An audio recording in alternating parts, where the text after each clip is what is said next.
మరో 7గురి ఎన్కౌంటర్ మారేడుమల్లిలోనే మళ్ళీ ఎదురుకాల్పులు మృతులందరూ హిడ్మా దళ సభ్యులే వారిలో టెక్ శంకర్ అలియాస్ జోగారావు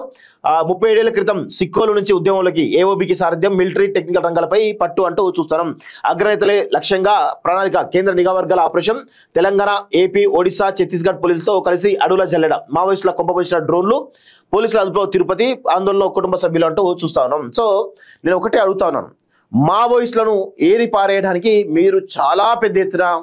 ఇటు కేంద్ర బలగాలని సిఆర్పిఎఫ్ బలగాలని సిఐఎస్ఎఫ్ బలగాలని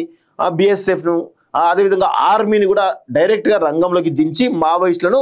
మీరు మట్టు పెడుతున్నటువంటి విషయం మంచి అప్రిషియేట్ చేద్దాం కానీ టెర్రరిస్టుల విషయంలో ఇలాంటి కార్యాచరణ ఎందుకో కనబడతలేదు కేంద్ర ప్రభుత్వం దగ్గర టెర్రరిజం నిర్మూలించాలి ఈవెన్ నేను ఒకటే అడుగుతా ఉన్నాను కేంద్ర ప్రభుత్వం ఎందుకు మీరు ఎక్కడ ఈ దేశంలో ఈ ప్రపంచంలో ఎక్కడ ఉగ్రవాద దాడులు జరిగినా దాని మూలాలు ఓల్డ్ సిటీలో ఉంటాయి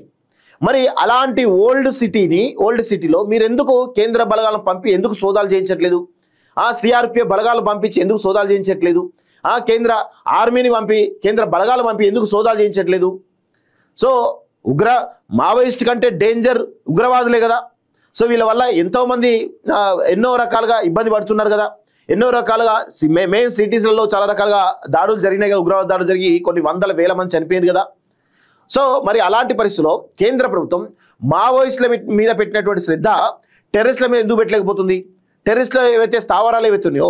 ఈ రాష్ట్రంలో ఈవెన్ ఓల్డ్ సిటీ కానీ చాలా రకాల ఈ దేశంలో చాలా రకాల స్థావరాలు ఉంటాయి ఉగ్రవాద మూలాలు ఎక్కడ దొరికినా కానీ కొన్ని ప్లేసెస్ ఉంటాయి వాటిల్లోకి కేంద్ర బలగాలను పంపి ఎందుకు సోదాలు చేయించట్లేదు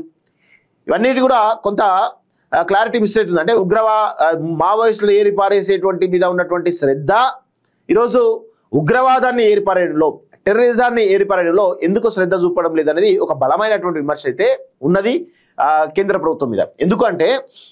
ఎవరు అవునన్నా కాదన్నా భారతీయ జనతా పార్టీకి బి టీం ఎంఐఎం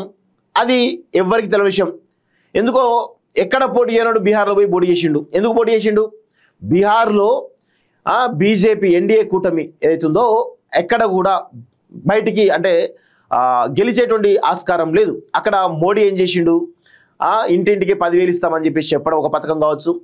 ఎంఐఎం తీసుకొచ్చేసి హిందూ ముస్లిం ఓటు బ్యాంకును డివైడ్ చేయడం కావచ్చు ఇవన్నీ రకాల ప్రయత్నాలు చేయడం జరిగింది తద్వారా చాలా రకాల ప్రయత్నాల ద్వారా ఈవెన్ ప్రశాంత్ కిషోర్ను కూడా ఎక్కడైతే మేము ఓడిపోతాం కదా ఓట్లు చీలేటువంటి కార్యక్రమాన్ని ప్రశాంత్ కిషోర్ ద్వారా జనస్వరాజ్ పార్టీ ఉంది కదా ఆయన పార్టీ ద్వారా కొన్ని సీట్లలో పోటీ చేయించడం జరిగింది ఇవన్నీ స్ట్రాటజీస్ తోటి మొత్తానికైతే ఎన్డీఏ కూటమి బయటపడ్డది సో ప్రధానంగా ఎన్డీఏ బీజేపీకి బి టీము ఎంఐఎం అనేది చాలా స్పష్టంగా తెలుస్తూ ఉంది మరి ఇలాంటి పరిస్థితుల్లో బీజేపీ మరి ఓల్డ్ సిటీ మీద ఎందుకు అటాక్ చేయలేదంటే వీళ్ళకి బి టీం అనేది చాలా స్పష్టంగా అర్థమవుతుంది సో ఇప్పటికైనా కానీ భారతీయ జనతా పార్టీ చేసేటువంటి జిమ్మిక్లు ఏవైతున్నాయో ప్రజలు తెలుసుకోవాల్సిన అవసరం అయితే ఉంటుంది 100% తెలుసుకోవాలి